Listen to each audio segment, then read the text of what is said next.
ദൈവം നമ്മെ ഒരിടത്ത് ആക്കിയിരിക്കുമ്പോൾ ദൈവത്തിനൊരു ഉദ്ദേശമുണ്ട്. ദൈവം വെറുതെ അല്ല നമ്മളെ ഒരിടത്ത് ആക്കിയിരിക്കുന്നത്. ഇപ്പം ദൈവം നമ്മെ എല്ലാം വിളിച്ച് ദൈവരാജ്യത്തിലേക്ക് വിളിച്ചു എന്ന് നമ്മൾ പറയാറുണ്ടല്ലോ. ദൈവം നമ്മെ വിളിക്കുമ്പോഴത്തേക്ക് വെറുതെ വിളിക്കുന്നതല്ല. ദൈവം ഒരു ജോലിക്കായിട്ടാണ് അല്ലെങ്കിൽ ഒരു ഉദ്ദേശത്തോടു കൂടിയാണ് നമ്മെ വിളിക്കുന്നത്. നിങ്ങൾ പലരും ജോലി ചെയ്യുന്നവരാണ്. നിങ്ങളൊരു ഓഫീസിൽ പോകുമ്പോഴത്തേക്ക്, ഓഫീസിൽ നിങ്ങളെ ജോലിക്കായിട്ട് വിളിക്കുമ്പോഴത്തേക്ക് അവിടെ ചെല്ലുമ്പോൾ നിങ്ങളിൽ നിന്ന് അവർ എക്സ്പെക്റ്റ് ചെയ്യുന്ന എല്ലാ ദിവസവും രാവിലെ വന്നിട്ട് വൈകുന്നേരം ആകുമ്പോൾ തിരിച്ചു പോകണം എന്നല്ല. നിങ്ങൾ ചെയ്യേണ്ട ഒരു ജോലി അവിടെയുണ്ട്. അതിന് വേണ്ടിയിട്ടാണ് നമ്മളെല്ലാവരും ഒരു ഓഫീസിൽ പോകുന്നതല്ലേ. ഒരു ഓഫീസിൽ എനിക്ക് തോന്നുന്നില്ല പറയുന്നത് രാവിലെ വരിക, 10 മണിക്ക് വരിക, വൈകുന്നേരം 4 മണിയാകുമ്പോൾ നിങ്ങൾ പൊയ്ക്കോ, പ്രത്യേകിച്ച് ഒന്നും ചെയ്യേണ്ടതാണ്. പക്ഷേ കർത്താവ് നമ്മെ വിളിക്കുമ്പോഴത്തേക്കും നമ്മൾ മനസ്സിലാക്കുന്ന എല്ലാ ദിവസവും ഞായറാഴ്ച രാവിലെ 10:30 വരണം, 12:30 കഴിയുമ്പോൾ ഭക്ഷണം കഴിച്ചിട്ട് നമുക്ക് വീട്ടിൽ പോകണം. അങ്ങനെ കർത്താവ് ആരെയും വിളിച്ചിട്ടില്ല. നമ്മൾ ആരെയും വിളിച്ചിട്ടില്ല. ദൈവം നമ്മളെ വിളിച്ചതിന് എല്ലാത്തിനും ഒരു ഉദ്ദേശമുണ്ട്. ഓരോ വ്യക്തികളെക്കുറിച്ചും ദൈവത്തിൻ്റെ ഒരു ഉദ്ദേശമുണ്ട്. അങ്ങനെയാണെങ്കിൽ ഇന്ന് നമുക്കിവിടെ വന്നിരിക്കുമ്പോഴത്തേക്ക് ഇതുവരെ നിങ്ങൾ ചോദിച്ചിട്ടില്ലെങ്കിൽ ഇന്ന് തൊട്ട് ചോദിച്ചോടണം, കർത്താവെ അങ്ങ് എന്തിനായിട്ടാണ് എന്നെ വിളിച്ചത്? ഞാൻ എന്തിനാണ് ഇവിടെ വന്നിരിക്കുന്നത്? എൻ്റെ ജീവിതത്തെക്കുറിച്ച് അങ്ങേക്കുള്ള ഉദ്ദേശം എന്താണ്? ഞാൻ എന്താണ് ചെയ്യേണ്ടത്? ഇങ്ങനെയുള്ള കാര്യങ്ങൾ വളരെ ആത്മാർത്ഥമായിട്ട് ദൈവത്തോട് ചോദിക്കുക. നിങ്ങൾ ചുറ്റുമുള്ള വാർത്തകളെല്ലാം നിങ്ങൾ കേൾക്കുന്നുണ്ട്. നിങ്ങൾക്ക് ലോകത്ത് നടക്കുന്ന സംഭവങ്ങൾ അറിയാം. ഒരുപാട് പ്രത്യേകതകളുള്ള ദിവസങ്ങളാണ് വരുന്നത്. ഒന്ന് പ്രത്യേകിച്ച് ഇലക്ഷൻ വരുന്നുണ്ട്. അതല്ലാണ്ട് തന്നെ ലോകത്ത് പലയിടങ്ങളിലും യുദ്ധങ്ങളും ഒരുപാട് പ്രശ്നങ്ങൾ നടക്കുന്നൊരു കാലഘട്ടത്തിലാണ് നാം ആയിരിക്കുന്നത്. ഞാൻ ചിന്തിക്കുന്നൊരു കാര്യമുണ്ട്, നമ്മുടെ കർത്താവ് എത്രയും പെട്ടെന്ന് വരും. എനിക്ക് എപ്പോഴും എനിക്ക് ആ ഒരു ചിന്ത തന്നെ ഉള്ളൂ, കർത്താവ് എത്രയും പെട്ടെന്ന് വരും. ഈ ഇടയ്ക്ക് എൻ്റെ അടുത്ത് ഒരാൾ വന്നിട്ട് പറഞ്ഞു, അറിഞ്ഞായിരുന്നോ മറ്റേ എലോൺ മസ്ക് എന്ന് പറഞ്ഞ പുള്ളി ഇടയ്ക്കൊരു ഇൻ്റർവ്യൂവിൽ പറഞ്ഞു കർത്താവ് പെട്ടെന്ന് വരുമെന്ന് പുള്ളി വിശ്വസിക്കുന്നുണ്ടെന്ന് പറഞ്ഞു. അപ്പോൾ സത്യമായിരിക്കും അല്ലേ എന്ന് പറഞ്ഞു. ഞാൻ പറഞ്ഞു, അല്ല അത് കർത്താവ് പറഞ്ഞുകൊണ്ടാണ് സത്യമാവുന്നത്, എലോൺ മസ്ക് പറഞ്ഞുകൊണ്ടല്ല. ലോകത്ത് ഒരുപാട് പേർക്കത് മനസ്സിലായിട്ടുണ്ടാകാം, അത് നല്ല കാര്യം, പുള്ളിക്ക് മനസ്സിലായെങ്കിൽ നല്ല കാര്യം. പക്ഷെ നമ്മൾ വിശ്വസിക്കുന്നത് വേറെ ആരും പറഞ്ഞുകൊണ്ടല്ല, നമ്മുടെ കർത്താവ് നമ്മോട് പറഞ്ഞുകൊണ്ടാണ്. ഞാൻ വരും എന്ന് കർത്താവ് പറഞ്ഞിട്ടുണ്ടെങ്കിൽ കർത്താവ് വരും. അപ്പം ബൈബിളിൽ പറഞ്ഞിരിക്കുന്ന ഒരുപാട് അടയാളങ്ങളും ലക്ഷണങ്ങളും നമ്മുടെ ചുറ്റും നമ്മൾ കാണുന്നുണ്ട്. നിങ്ങൾ യുദ്ധങ്ങളെയും യുദ്ധശ്രുതികളെയും കുറിച്ച് കേൾക്കുമെന്ന് പറയുമ്പോൾ എല്ലാ ദിവസവും വാർത്ത തുറക്കുമ്പോഴത്തേക്ക് കേൾക്കുന്നവർക്കറിയാം യുദ്ധങ്ങളെക്കുറിച്ചുള്ള വാർത്തകളുണ്ട്, യുദ്ധശ്രുതികളെക്കുറിച്ചുള്ള വാർത്തകളുണ്ട്. ഇത് നമ്മൾ സ്ഥിരം കേട്ടുകൊണ്ടിരിക്കുകയാണ്. ലോകത്ത് ഒരുപാട് പ്രശ്നങ്ങളും ഒരുപാട് പകർച്ചവ്യാധികളും പുതിയ പകർച്ചവ്യാധികൾ വരുമോ എന്നുള്ള പേടി ഇങ്ങനെ ഒരു വല്ലാത്ത കാലഘട്ടത്തിൽ പോയിരിക്കുമ്പോൾ ഒരു പ്രതീക്ഷയും നമുക്കില്ലാതെ, കാലാവസ്ഥാ വ്യതിയാനത്തെക്കുറിച്ചൊക്കെ ഒരു പ്രതീക്ഷയും ഇല്ലാതെ ലോകമായിരിക്കുമ്പോൾ കർത്താവ് നമ്മുടെ അടുത്ത് പറഞ്ഞിട്ടുള്ള കാര്യമാണ്. ഇതെല്ലാം കർത്താവ് എണ്ണി പറഞ്ഞിട്ട് പറഞ്ഞു, ഇതൊക്കെയും സംഭവിക്കുമ്പോൾ നിങ്ങളുടെ രക്ഷ അടുത്തിരിക്കുന്നതുകൊണ്ട് നിങ്ങൾ തല ഉയർത്തണം. ഈ ഒരു സമയത്താണ് സഭയായിട്ട് നാം തല ഉയർത്തി നിൽക്കേണ്ടത്. കാരണം നമ്മുടെ വീണ്ടെടുപ്പ് അടുത്തിരിക്കുന്നു. നമ്മളിവിടുന്ന് പോകാനുള്ള സമയമായി. നമ്മുടെ ജോലികളെല്ലാം തീരാറായി. നേരത്തെ ഞാൻ പറഞ്ഞ അതേ ഉദാഹരണത്തിലേക്ക് തിരിച്ചു വരികയാണെങ്കിൽ, നിങ്ങൾ രാവിലെ ഓഫീസിൽ കയറുമ്പോൾ, ഞങ്ങളൊക്കെ അങ്ങനെയാണ്, നിങ്ങൾ ചിലപ്പോൾ നല്ല ജോലിക്കാരായിരിക്കും, അതുകൊണ്ട് നിങ്ങൾ ചെയ്യത്തില്ലായിരിക്കും. രാവിലെ കയറുമ്പോഴത്തേക്ക് ഭയങ്കര മടിയായിരിക്കും. ആദ്യത്തെ ഒരു മണിക്കൂർ 1.5 മണിക്കൂറൊക്കെ ഇങ്ങനെ ഇച്ചിരി മടിച്ചിരുന്നിട്ട് അവസാനം ഇറങ്ങാൻ സമയമാകുമ്പോഴാണ് ഇങ്ങനെ ധൃതി പിടിച്ച് എല്ലാ ജോലികളും നമ്മൾ പെട്ടെന്ന് ചെയ്യുന്നത്. അത് സ്വാഭാവികമായിട്ട് ഒരുപാട് ആളുകൾ ചെയ്യുന്ന കാര്യമാണ്. അങ്ങനെയാണെങ്കിൽ നമുക്ക് ഇപ്പോൾ ഇവിടെ നിന്ന് പോകാൻ സമയമായി. അപ്പം നമുക്കുള്ള ജോലികൾ നമുക്കും ഒരു ധൃതി വേണ്ടേ? കാരണം എത്ര സമയമുണ്ടെന്ന് നമുക്ക് അറിഞ്ഞൂടല്ലോ. നമുക്കിനി എത്ര സമയം ഇവിടെ നിന്ന് ഈ ജോലികളൊക്കെ ചെയ്യാൻ പറ്റും നമുക്ക് അറിഞ്ഞൂടാ. അങ്ങനെയാണെങ്കിൽ ദൈവത്തോടൊന്ന് പ്രാർത്ഥിക്കാം, കർത്താവെ ആ ഒരു ധൃതി എൻ്റെ ഉള്ളിലും തരണമേ കർത്താവെ. എന്നെ ഏൽപ്പിച്ചിരിക്കുന്ന ജോലികൾ എത്രയും പെട്ടെന്ന് ചെയ്യുവാനായിട്ട്, എത്രയും പെട്ടെന്ന് എന്നെ അങ്ങ് എന്തിനായിട്ട് വിളിച്ചു ആ ലക്ഷ്യത്തിലേക്ക് കുറച്ചുകൂടെ ഒന്ന് അടുക്കുവാനായിട്ടുള്ള ഒരു കൃപയും ഒരുക്കവും തരണമേ എന്നുള്ളൊരു പ്രാർത്ഥനയോടുകൂടെ നമുക്കായിരിക്കാം. ഇന്ന് ദൈവവചനം സംസാരിക്കുന്ന ജാസ്ലിൻ ബ്രദറാണ്. നമുക്ക് ദൈവവചനത്തിലേക്ക് പോകുന്നതിന് മുമ്പ് വളരെ ചെറിയൊരു ചിന്ത, ഒത്തിരി സമയമൊന്നുമില്ല, വളരെ ചെറിയൊരു ചിന്ത നിങ്ങളുടെ അടുത്ത് ഒന്ന് പങ്കുവയ്ക്കാനായിട്ട് ആഗ്രഹിക്കുന്നു. ഞാൻ ഒരു എക്സോർട്ടേഷൻ പറയണമെന്ന് പറഞ്ഞ് ഞാൻ ആലോചിച്ചപ്പോഴത്തേക്ക് എൻ്റെ മൈൻഡിലും പെട്ടെന്ന് വന്നത് യുദ്ധങ്ങളെയും യുദ്ധശ്രുതികളെയും കുറിച്ച് നിങ്ങൾ കേൾക്കുമെന്നുള്ള ആ ഒരു വാക്യമാണ് എൻ്റെ ഉള്ളിൽ വന്നത്. അപ്പം സാധാരണഗതിയിൽ ഈ ഒരു സമയത്ത് എല്ലാവരും ലോകാവസാനത്തെക്കുറിച്ചും അല്ലെങ്കിൽ കർത്താവിൻ്റെ വരവിൻ്റെ അടയാളങ്ങളെക്കുറിച്ചൊക്കെ ഒരുപാട് സഭകളിൽ ഇപ്പോൾ പറയുന്നുണ്ട്. അപ്പം നിങ്ങളും കേൾക്കുന്നുണ്ടാവും. അത് മാത്രം സ്പെഷ്യലൈസ്ഡ് ആയിട്ട് പ്രസംഗിക്കുന്ന ആൾക്കാരുമുണ്ട്. ഞാൻ ഇതിനു മുമ്പ് ഒരിക്കൽ പറഞ്ഞിട്ടുണ്ട്, ലോകത്ത് ഈ നടക്കുന്ന അടയാളങ്ങൾ, നമ്മൾ അടയാളങ്ങളുടെ പുറകെ ദയവ് ചെയ്ത് പോകരുത്. എന്തെങ്കിലും ഒരു കാര്യം നടക്കുമ്പോൾ ഇത് ബൈബിളിൽ എവിടെ പറഞ്ഞിരിക്കുന്നത്, ഇതിങ്ങനെയാണ്, അതിൽ ഫോക്കസ്ഡ് ആവരുത്. ഈ കാര്യങ്ങളെല്ലാം ദൈവം പറഞ്ഞിരിക്കുന്ന കാര്യങ്ങൾ, ദൈവവചനത്തിൽ പറഞ്ഞിരിക്കുന്ന കാര്യങ്ങൾ സംഭവിക്കുമെന്നുള്ളത് വാസ്തവമായ കാര്യമാണ്, അതിൽ സംശയമൊന്നും വേണ്ട, അത് സംഭവിക്കും. പക്ഷെ നമ്മുടെ ലക്ഷ്യം അല്ലെങ്കിൽ നമ്മുടെ നോട്ടം വരേണ്ടത് ഇത് ടിക്കിട്ടിട്ട് ഇതവിടെ നടന്നു അത് നോക്കുന്നതിലല്ല. നമ്മുടെ ലക്ഷ്യം എന്ന് പറയുന്നത് അല്ലെങ്കിൽ നമ്മുടെ ഫോക്കസ് എന്ന് പറയുന്നത് നമ്മൾ കർത്താവിനായിട്ട് ഒരുങ്ങുന്നതിൽ വേണ്ടിയിട്ടാണ്, അല്ലെങ്കിൽ ഒരുങ്ങുക എന്നുള്ളതാണ് നമ്മുടെ ഫോക്കസ് എന്ന് പറയുന്നത്. ഞാനൊരു ഉദാഹരണം ഇതിനു മുമ്പ് ഒരിക്കൽ പറഞ്ഞിട്ടുണ്ട്. ചില ആൾക്കാർ രാവിലെ ഉറക്കം എഴുന്നേൽക്കാൻ നേരത്ത് ഉറക്കം എണീക്കാനൊക്കെ മടിയുണ്ടെങ്കിൽ എന്ത് ചെയ്യും? ഒരു 6:30ക്കാണ് ഉറക്കം എണീക്കേണ്ടതെങ്കിൽ 6 മണി, 6:10, 6:15, 6:20, 6:25 ഇങ്ങനെ നിരത്തി അലാറം വെക്കാറുണ്ട് അല്ലേ? കാരണം 6:30ക്കാണ് പോകേണ്ടത്, അപ്പോൾ അതിനു മുമ്പ് ഇത്രയും അലാറം അടിച്ചാലേ ഞാനൊന്ന് എണീക്കുള്ളൂ എന്ന് ബോധ്യമുള്ളതുകൊണ്ട്. ഇതുപോലെ നമ്മളും കുറച്ച് എണീക്കാൻ ഒരു മടിയുണ്ടെന്ന് കർത്താവിന് തോന്നിയോണ്ടായിരിക്കാം കർത്താവ് ഇത്രയും ലക്ഷണങ്ങൾ ബൈബിളിൽ പറഞ്ഞ് ഇതൊക്കെ സംഭവിക്കുമ്പോഴത്തേക്കും നിങ്ങൾ ഓർത്തോണം, നിങ്ങളുടെ വീണ്ടെടുപ്പ് അടുത്തിട്ടാണ്. അപ്പോൾ ഇതൊക്കെ ഒരു അലാറം പോലെയാണ്. കർത്താവ് നമ്മുടെ അടുത്ത് മക്കളെ, എടാ മോനെ എണീക്കേ, നിനക്ക് പോകാൻ സമയം, നിൻ്റെ അടുത്ത് പരിപാടികളൊക്കെ തീരാറായി എന്ന് കർത്താവ് നമ്മളെ ഉണർത്തുന്നതാണ്, അല്ലെങ്കിൽ ഓർമ്മിപ്പിക്കുന്നതാണ്. അപ്പം നമ്മുടെ ലക്ഷ്യം എന്ന് പറയുന്നത് ഇതെല്ലാം കാണുമ്പോഴത്തേക്ക് കർത്താവെ ഞാൻ ഒരുങ്ങിയിട്ടുണ്ടോ, കർത്താവെ ഞാൻ എത്രമാത്രം തയ്യാറെടുത്തിട്ടുണ്ട്, കാഹളം ധ്വനിച്ചു കഴിഞ്ഞാൽ ഞാനിവിടെ നിന്ന് പോകുമോ, ഈ ഒരു ചിന്തയായിരിക്കണം നമ്മളെ ഭരിക്കേണ്ടത്. ആ ഒരു പ്രാർത്ഥനയാണ് നമുക്ക് വേണ്ടത്. പക്ഷേ ആ ഒരു യുദ്ധം എന്നൊരു ടോപ്പിക്കിൽ വന്നപ്പോഴത്തേക്ക് വേറൊരു കാര്യം എൻ്റെ ഒരു ചിന്തയിലേക്ക് വന്നു. ഒരുപാട് യുദ്ധങ്ങളെക്കുറിച്ച് ബൈബിളിൽ പറയുന്നുണ്ട്.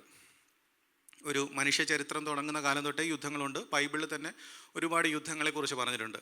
യുദ്ധങ്ങൾ പ്രത്യേകമായിട്ടും ഇസ്രായേലിനെ ചേർത്തിട്ടാണ് ഒരുപാട് യുദ്ധങ്ങളെക്കുറിച്ച് പറഞ്ഞിട്ടുള്ളത്.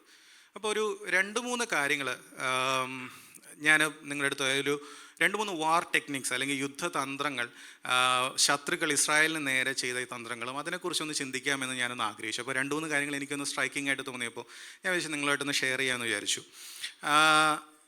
ഒരു ദൈവസഭ എന്ന് പറയുമ്പോഴത്തേക്ക്, നമ്മളെ ദൈവം വിളിച്ചപ്പോഴത്തേക്ക് നമുക്കൊരു യുദ്ധം ഉണ്ടെന്ന് ദൈവം പറഞ്ഞിട്ടുണ്ട് അല്ലേ?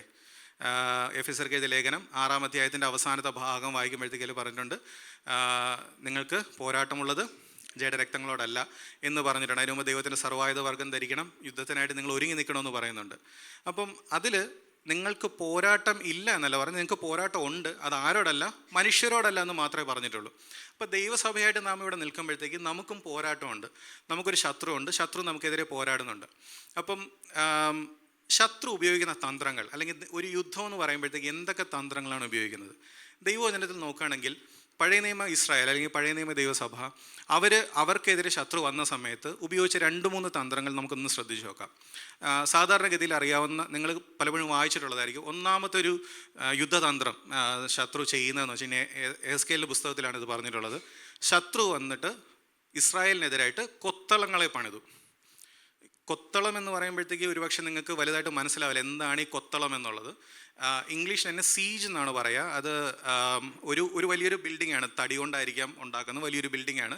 അപ്പോൾ അതിൽ നിന്ന് അകത്തേക്ക് ഈ പട്ടണത്തെ ആക്രമിക്കാൻ പാകത്തിനുള്ള ബിൽഡിങ്ങുകളാണ് ചുറ്റും ഉണ്ടാക്കി വയ്ക്കുന്നത്. അപ്പോൾ ഇതിനകത്ത് നടക്കുന്ന എന്താണെന്ന് ശത്രുവിന് കൃത്യമായിട്ട് കാണാനും പറ്റും, ഇതിനെ ആക്രമിക്കാനും പറ്റും. വളരെ പ്രധാനമായിട്ട് ഈ പട്ടണത്തിലോട്ടും അകത്തോട്ടും പുറത്തോട്ടും ആൾക്കാർ സഞ്ചരിക്കുന്നത് തടസ്സപ്പെടുത്താനും പറ്റും. അതായത് അകത്തുനിന്ന് ആർക്കും പുറത്തോട്ടും പോകാൻ പറ്റത്തില്ല, പുറത്തുനിന്ന് അകത്തോട്ട് ആർക്കും അകത്തോട്ടും വരാൻ പറ്റത്തില്ല, കാരണം പുറത്ത് ശത്രുവിൻ്റെ കൊത്തളങ്ങളുണ്ട്. അപ്പം ഈ ഒരു രീതിയിലാണ് ഒന്നാമതൊരു തന്ത്രം. അത് ഇസ്രായേലിനെതിരെ പല സമയങ്ങളായിട്ട് ശത്രു ചെയ്തത് നമുക്ക് കാണാൻ പറ്റും. ഇന്നത്തെ ഒരു കാലഘട്ടത്തിൽ ദൈവസഭയെ നമുക്ക് ചിന്തിച്ചു കഴിഞ്ഞാൽ പലയിടങ്ങളും നമുക്കറിയാം, പല സഭകളെയും ശത്രു പൂട്ടിയിരിക്കുന്ന ഇതുപോലെ കൊത്തളങ്ങളെ വെച്ചിട്ടാണ്. എങ്ങനെ അറിയാൻ പറ്റും? ഫിസിക്കലി നമുക്കൊരു കൊത്തളം കാണാൻ പറ്റില്ലെങ്കിലും നമുക്കറിയാം പല സഭകളിൽ നിന്നും പുറത്തേക്ക് സുവിശേഷവുമായിട്ട് ആർക്കും പോകാൻ പറ്റുന്നില്ല. അതുകൊണ്ട് തന്നെ പലർക്കും അകത്തേക്ക് വരാനും പറ്റുന്നില്ല. പുറത്ത് ശത്രു ഒരു കൊത്തളം പണിത് വെച്ചിരിക്കുവാണ്. സുവിശേഷത്തെക്കുറിച്ചുള്ള ലജ്ജയായിരിക്കാം, അല്ലെങ്കിൽ ചെയ്യാനുള്ള സമയമില്ലായ്മയായിരിക്കാം, അല്ലെങ്കിൽ അതിനെക്കുറിച്ചുള്ള ഏത് ചെയ്യണമെന്നുള്ളൊരു ബോധ്യമില്ലായ്മയായിരിക്കാം. ഇതാണ് ശത്രു ദൈവസഭയ്ക്കെതിരെ പണിയുന്ന ഒരു കൊത്തളം എന്ന് പറയുന്നത്. അകത്തുള്ള ആരും പുറത്തോട്ടും പോകത്തില്ല, പുറത്തുള്ള ആരും അകത്തോട്ടും വരത്തില്ല. നിങ്ങൾക്ക് ഞാൻ പറയുന്നത് മനസ്സിലാവുന്നുണ്ടോ? സുവിശേഷം അറിയിക്കുക, അല്ലെങ്കിൽ സഭയ്ക്കകത്ത്, അല്ലെങ്കിൽ ഒരു 4 ചുവരിനകത്ത് കൂടിയിരിക്കാനല്ലല്ലോ ദൈവം നമ്മെ വിളിച്ചത് അല്ലേ? ഞാൻ ആദ്യം പറഞ്ഞ പോലെ ദൈവം നമ്മെ വിളിച്ചപ്പോഴത്തേക്കും നമുക്കൊരു ഉദ്ദേശമുണ്ട്, നമ്മളെക്കുറിച്ചൊരു ഉദ്ദേശമുണ്ട്. അതിൽ വളരെ കോമൺ ആയിട്ട് നമുക്ക് എല്ലാവരെയും കുറിച്ച് ദൈവം പറഞ്ഞാണ് ഭൂമിയുടെ അറ്റത്തോളം എൻ്റെ സാക്ഷികളാകുക എന്നുള്ളത്. അപ്പോൾ ഈ സാക്ഷികളാകാനായിട്ട് നമുക്ക് കഴിഞ്ഞില്ല. നമുക്കൊരു തടസ്സം നമ്മുടെ ഉള്ളിൽ വന്നു കഴിഞ്ഞാൽ അത് മനസ്സിലാക്കി വേണം. നമുക്ക് പുറത്തു പോകാൻ പറ്റുന്നില്ല, അല്ലെങ്കിൽ എൻ്റെ ഒരു ചുറ്റുപാടിൽ നിന്ന് എനിക്ക് പുറത്തിറങ്ങി സാക്ഷിയാകാൻ പറ്റുന്നില്ല, എനിക്ക് ആരെയും സഭയിലേക്ക് എനിക്ക് വിളിക്കാൻ പറ്റുന്നില്ല എന്നുണ്ടെന്നുണ്ടെങ്കിൽ ശത്രു എവിടെയോ നമുക്കെതിരെ ഒരു കൊത്തളം പണിത് നമ്മളെ തടസ്സപ്പെടുത്തിയിട്ടുണ്ട്. ഇനി 2, ശത്രു പണിത ഈ ഒരു മതിലുണ്ടല്ലോ, ഇതല്ലാണ്ട് ഒരു സംഭവം കൂടെ നടക്കാം. എന്താണെന്നറിയാമോ? ചിലപ്പോൾ ഇവിടെ ഇരിക്കുന്ന ചിലരെങ്കിലും, അല്ലെങ്കിൽ ഞാൻ തന്നെ ആയിരിക്കാം ഒരു കൊത്തളം എന്ന് പറയുന്നത്. നമ്മൾ ഇത്രയും നേരം പറഞ്ഞുകൊണ്ടിരുന്നത് എന്താണ്? നമുക്ക് കാണാൻ പറ്റാത്ത ഒരു അദൃശ്യമായ ഒരു മതിൽ, അല്ലെങ്കിൽ നമുക്ക് പോകാൻ പറ്റുന്നില്ല. 2, ഞാനായിരിക്കാം. എങ്ങനെയാണെന്നറിയാമോ? എൻ്റെ സ്വഭാവം കണ്ടിട്ട് അല്ലെങ്കിൽ എന്നെ കണ്ടിട്ട് അനേകർ പറയുകയാണ് ഇവനൊക്കെ പോകുന്ന ചർച്ചിൽ ഞാൻ വരത്തില്ല എന്ന് പറഞ്ഞാൽ ഞാനാണ് ഒരു കൊത്തളം. നിങ്ങൾക്ക് തമാശയായിട്ട് തോന്നിയെങ്കിലും ഒരിക്കലെങ്കിലും ഇവിടെയുള്ള ചില സഹോദരന്മാർക്ക് അറിയാം, ഞങ്ങൾക്ക് വ്യക്തിപരമായിട്ടൊരു അനുഭവമുണ്ട്. ഞങ്ങളൊരു സ്ഥലത്ത് പോയപ്പോഴത്തേക്ക് ഒരു ഫാമിലിയോട് പറഞ്ഞിട്ടുണ്ട്, നിങ്ങൾ ഏത് ചർച്ചയിൽ നിന്ന് വരുന്നത്? ഞങ്ങൾ ഇന്ന ചർച്ചയിൽ നിന്ന് വരുന്നത്. തിരുവനന്തപുരത്ത്? അതെ. അവിടെയല്ലേ ഇന്നാര് വരുന്നത്? പറഞ്ഞ് അതെ. ആ ശരി. ആ ഒരു കുടുംബം ഞങ്ങളവിടെ ഉണ്ടായിരുന്ന ആ ഒരു എൻ്റയർ കാലഘട്ടം ഞങ്ങളുടെ അടുത്ത് ആ ഒരു ഡിസ്റ്റൻസ് എപ്പോഴും മെയിൻറ്റെയിൻ ചെയ്തിരുന്നു. കാരണം എപ്പോഴും ഒരു കാലത്ത് ഒരു സഹോദരൻ അദ്ദേഹത്തോട് പെരുമാറിയൊരു രീതി അത് ഞങ്ങൾ അനുഭവിച്ചിട്ടുള്ള ഫസ്റ്റ് ഹാൻഡ് ഒരു അനുഭവം ഉണ്ട് ഞങ്ങൾക്ക്. ഇവിടെയുള്ള കുറേ പേർക്കെങ്കിലും ഉണ്ടത്. നമ്മുടെ ജീവിതം, നമ്മുടെ പ്രവർത്തികൾ ഒരാളെ അല്ലെങ്കിൽ ഒരു കുടുംബത്തെ വിശ്വാസത്തിലേക്ക് വരുന്നതിന്, ആ കുടുംബം ഞങ്ങളുടെ ശുശ്രൂഷയ്ക്ക് പോകുന്ന സമയത്ത് ഒരുപാട് ഞങ്ങളെ ഹെൽപ്പ് ചെയ്തിട്ടൊക്കെ ഉള്ളൊരു ഫാമിലിയാണ്. അപ്പം എനിക്കൊന്ന് കുറേ നാളുകൾക്ക് ശേഷമാണ് ഇവരറിയുന്നത് ഞങ്ങൾ ഇന്ന ചർച്ചയിൽ നിന്നാണ് വരുന്നതെന്നുള്ളത്. അപ്പോൾ അതിനുശേഷം അത്രയും നാൾ ഞങ്ങളോട് നല്ല സഹകരിച്ചുകൊണ്ടിരുന്ന ആ കുടുംബം പതുക്കെ പുറകോട്ട് വലിയാൻ തുടങ്ങി.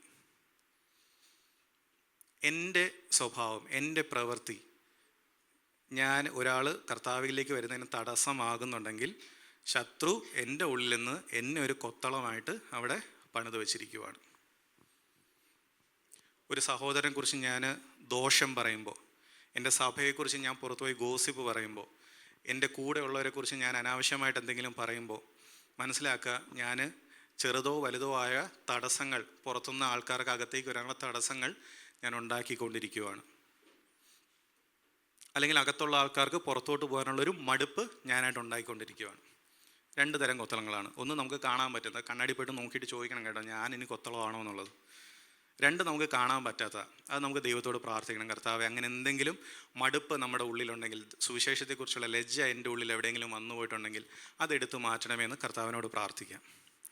രണ്ടാമത് വേറൊരു യുദ്ധതന്ത്രം ഉപയോഗിച്ചിട്ടുള്ളത്, അത് നമുക്ക് ന്യായാധിപന്മാരുടെ പുസ്തകത്തിലാണ്. നമുക്ക് വളരെ ഗിദെയോൻ്റെ കാലഘട്ടത്തിലുള്ളൊരു ഇതാണ്. ഒന്ന് വായിക്കാമോ? ന്യായാധിപന്മാരുടെ പുസ്തകം 6:2-4 വരെ. ന്യായാധിപന്മാർ 6:2-4 വരെ.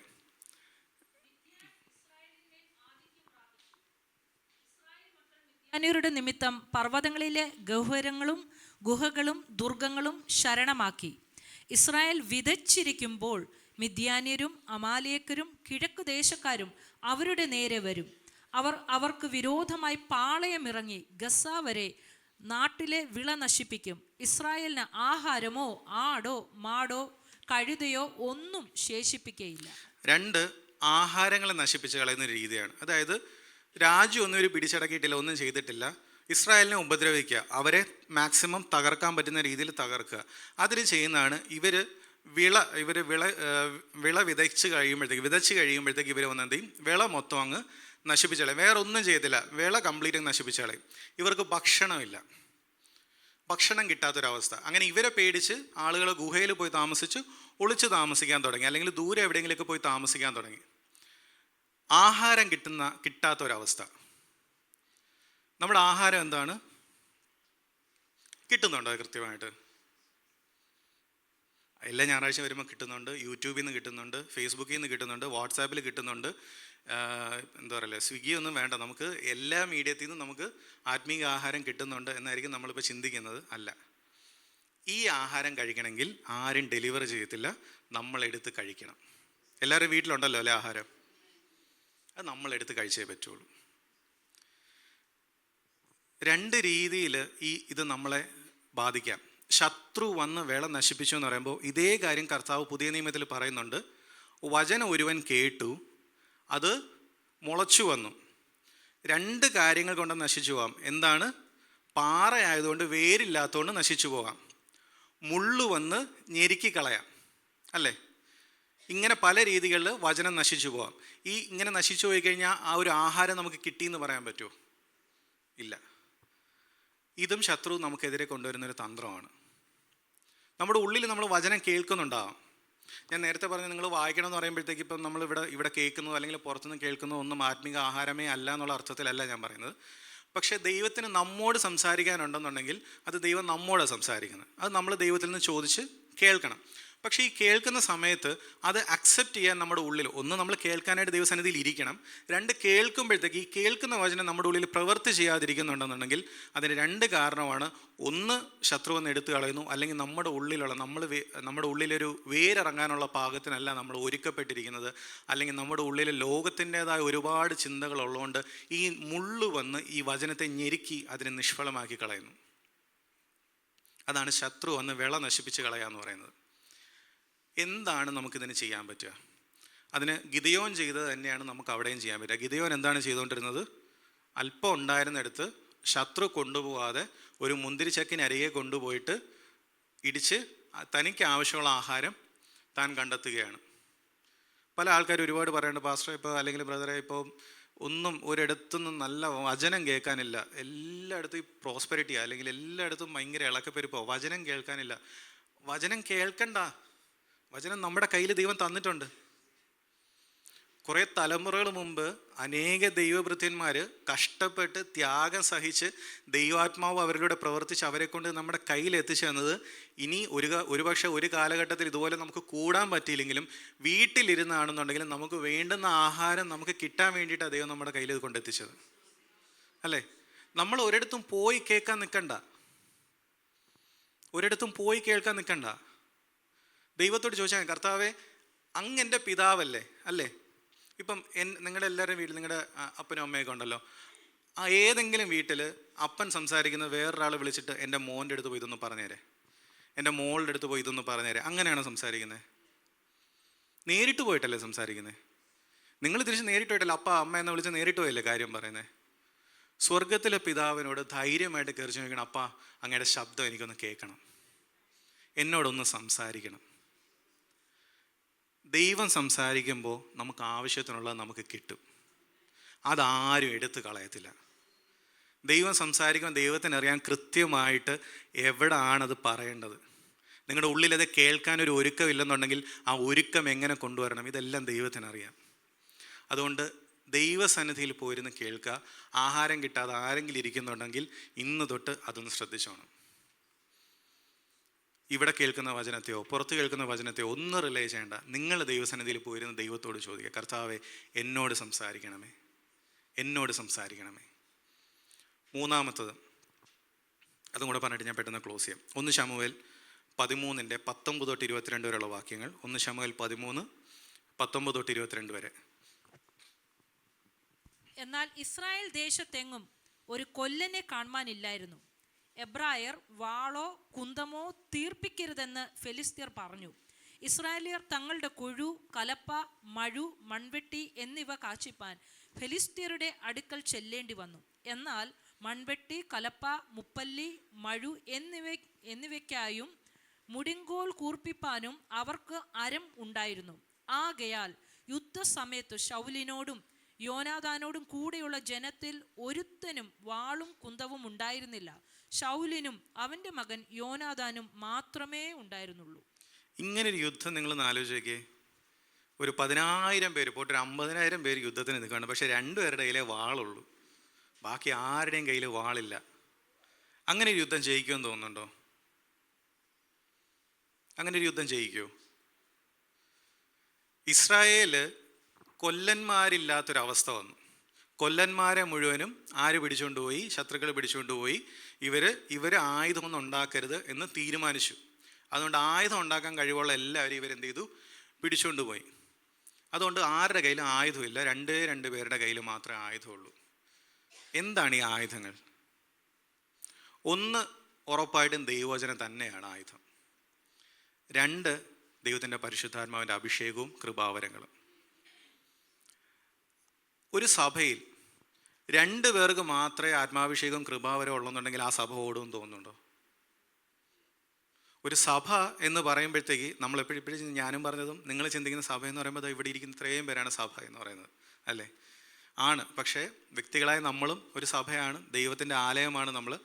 അതിനകത്തൊരു അഭിഷേകം വേണ്ടേ? നമ്മുടെ ഉള്ളിൽ അഭിഷേകം ഇല്ല എന്നുണ്ടെങ്കിൽ നമുക്ക് പറയാൻ പറ്റുമോ ദൈവമേ ഇത് ദൈവത്തിൻ്റെ മന്ദിരമാണെന്ന്? ദൈവത്തിൻ്റെ മന്ദിരം എന്ന് പറയുമ്പോൾ നിങ്ങൾ ദൈവത്തിൻ്റെ മന്ദിരമെന്നും ദൈവത്തിൻ്റെ ആത്മാവ് നിങ്ങളുടെ ഉള്ളിൽ വസിക്കുന്നത് നിങ്ങൾ അറിയുന്നില്ലേ എന്നാണ് ചോദിക്കുന്നത്. അപ്പം നമ്മുടെ ഉള്ളിൽ ദൈവത്തിൻ്റെ പരിശുദ്ധാത്മാവ് വേണം, അല്ലേ? അപ്പോഴാണ് നമ്മൾ ദൈവത്തിൻ്റെ മന്ദിരമാകുന്നത് അല്ലെങ്കിൽ ആലയമാകുന്നത്. ദൈവത്തോട് നമുക്കൊന്ന് ചോദിക്കാം, കർത്താവേ എൻ്റെ കയ്യിൽ ആയുധമുണ്ടോ? യുദ്ധത്തിനാണ് അല്ലെങ്കിൽ സ്പിരിച്വൽ വാർഫെയർ എന്നൊക്കെ ഞാൻ പറയുമ്പോൾ എൻ്റെ കയ്യിൽ അതിനുള്ള ആയുധങ്ങളുമായിട്ടാണ് ഞാൻ നിൽക്കുന്നത്? അതോ ഞാൻ ജസ്റ്റ് വെറുതെ ഡ്രസ്സൊക്കെ ഇട്ട് യുദ്ധത്തിന് റെഡിയായിട്ട് വന്നിങ്ങനെ നിൽക്കുവാണോ? ഒരു വലിയൊരു കൂട്ടത്തിൽ ഒരു സൈഡിൽ വന്നിരുന്നിട്ട് ഞാനും ഡ്രസ്സ് ഇട്ടിട്ടുണ്ട്, ഞാനും റെഡിയാണ് എന്ന് പറഞ്ഞ് നിൽക്കുവാണ്, എന്നാൽ കയ്യിലൊന്നുമില്ല. അങ്ങനെയാണ് നിൽക്കുന്നതെന്നുണ്ടെങ്കിൽ ഇന്ന് ദൈവത്തോട് ചോദിക്കണം, കർത്താവേ എനിക്ക് ആയുധം വേണം. അത് ദൈവത്തോട് നമുക്ക് ചോദിച്ചു വാങ്ങിക്കണം. 2, ചിലപ്പോൾ നിങ്ങൾ ആയുധമുള്ളൊരു വ്യക്തിയായിരിക്കാം. നിങ്ങളിവിടെ ഇരിക്കുന്ന പറയാം, അതെ ബ്രദറെ പറയണം കേട്ടോ, ഇവിടെയുള്ള പലർക്കും ശരിയല്ല, എല്ലാവർക്കും കൃപാവരങ്ങളൊക്കെ വേണം എന്ന് പറയുന്ന ഒരാളായിരിക്കും ചിലപ്പോൾ നിങ്ങൾ. അങ്ങനെയാണെങ്കിൽ ആ 2 വാളും കുന്തമൊക്കെ ഉണ്ടായിരുന്ന 2 പേരുണ്ടല്ലോ, ആ 2 പേരുടെ കൂട്ടത്തിലാണ് നിങ്ങൾ വരുന്നത്. അപ്പം നിങ്ങൾ എന്താ ചെയ്യേണ്ടത്? തിരിഞ്ഞു നിന്നിട്ട് പറയണോ, നീയൊക്കെ എന്താ ചെയ്യുന്നത്? ഒരു വാള് പോലും ഇല്ല യുദ്ധത്തിന് വന്നേക്കുന്നത്. കുറ്റം പറയാണോ വേണ്ടത്? എന്താ ചെയ്യേണ്ടത്? യോനാഥാൻ അവിടെ എന്താ ചെയ്തത്? യോനാഥാൻ പറഞ്ഞു, അല്പം കൊണ്ടും അധികം കൊണ്ടും ദൈവത്തിന് പ്രവർത്തിക്കാൻ കഴിയും. എന്നിട്ട് ആയുധവാഹകൻ്റെ അടുത്ത് പറഞ്ഞു, ബാ നമുക്ക് അങ്ങോട്ട് പോവാം, ദൈവം എന്താണെന്ന് വെച്ചാൽ ചെയ്യട്ടെ. ആയുധം കയ്യിലുള്ളവൻ മുമ്പോട്ട് ഇറങ്ങി എന്ത് ചെയ്യണം? യുദ്ധം ചെയ്യണം. അതായത് നമ്മുടെ കയ്യിൽ ദൈവം ഒരു ആയുധം തന്നിട്ടുണ്ടെങ്കിൽ അതുകൊണ്ട് നാം യുദ്ധം ചെയ്യണം. അവിടെ നിന്ന് കുറ്റം പറയാനോ അല്ലെങ്കിൽ കർത്താവേ ഈ യുദ്ധം എന്തായാലും തോക്കും, ഞാൻ മാത്രം ഇരുന്നിട്ട് എന്ത് ചെയ്യാനാ എന്ന് പറഞ്ഞിട്ട് കാര്യമില്ല. ദൈവം കയ്യിൽ വാള് തന്നിട്ടുണ്ടെങ്കിൽ, ദൈവം ഒരു കൃപാവരം തന്നിട്ടുണ്ടെങ്കിൽ ദൈവം അത് നിങ്ങളുടെ അടുത്ത് ഉപയോഗിക്കണമെന്ന് ദൈവം ആഗ്രഹിക്കുന്നുണ്ട്. അതുകൊണ്ട് കുറ്റം പറയാൻ നമുക്ക് അവകാശമില്ല. ആയുധം തന്നിട്ടുള്ളവർ, കയ്യിലുള്ളവർ എടുത്ത് ഉപയോഗിക്കുക. നിങ്ങൾ യുദ്ധത്തിനായിട്ട് മുന്നിട്ടിറങ്ങുക. ആയുധം കിട്ടിയിട്ടില്ല എന്ന് തോന്നുന്നവർ ദൈവത്തോട് ചോദിക്കുക, ദൈവമേ എൻ്റെ കയ്യിലൊരു വാളിനെ തരണമേ, ശത്രുവിനോട് നേരിടുവാൻ ഒരു വാൾ എനിക്ക് തരണമേ കർത്താവേ, സുവിശേഷത്തിന് ഒരുക്കം എൻ്റെ കാലിന് ചെരുപ്പാക്കി തരണമേ കർത്താവേ, എല്ലാത്തിനെയും നേരിടുവാനുള്ള, ശത്രുവിൻ്റെ തീയമ്പുകളെ നേരിടുവാനുള്ള ആ ഒരു പരിചയം എനിക്ക് തരണമേ കർത്താവേ. ആ ഒരു പ്രാർത്ഥനയോട് കൂടെ നമുക്കായിരിക്കാം. 3 കാര്യങ്ങളാണ് നമ്മൾ പറഞ്ഞത്. ശത്രു ഒരു കൊത്തളങ്ങൾ പണിയുന്നത്, ശത്രു വിള നശിപ്പിച്ച് കളയുന്നത്, ശത്രു നമ്മുടെ കയ്യിൽ ആയുധങ്ങളെ എടുത്ത് കളയുന്നത്. ഏതെങ്കിലും ഒരു അവസ്ഥയിൽ നമ്മൾ ആയിരിക്കുന്നുണ്ടെങ്കിൽ നമുക്കിന്ന് പ്രാർത്ഥിക്കാം, കർത്താവേ ഈ ഒരു അവസ്ഥയിലല്ല ഞാൻ ആയിരിക്കേണ്ടത്. ദൈവസഭയിൽ ദൈവം എന്നെ വിളിച്ചപ്പോഴത്തേക്ക് വന്ന് വെറുതെ കാഴ്ചക്കാരനായിട്ട് ഇരിക്കാനല്ല ദൈവം നമ്മൾ ആരെയും വിളിച്ചത്. നമുക്കിനി ഞാൻ നേരത്തെ പറഞ്ഞ പോലെ, ഞാൻ വീണ്ടും വീണ്ടും പറയുന്നുണ്ട്, നിങ്ങൾക്കൊരു റെപ്പറ്റീഷൻ, ഒരു മടുപ്പ് തോന്നരുത്, വീണ്ടും വീണ്ടും പറയുവാണെന്ന്.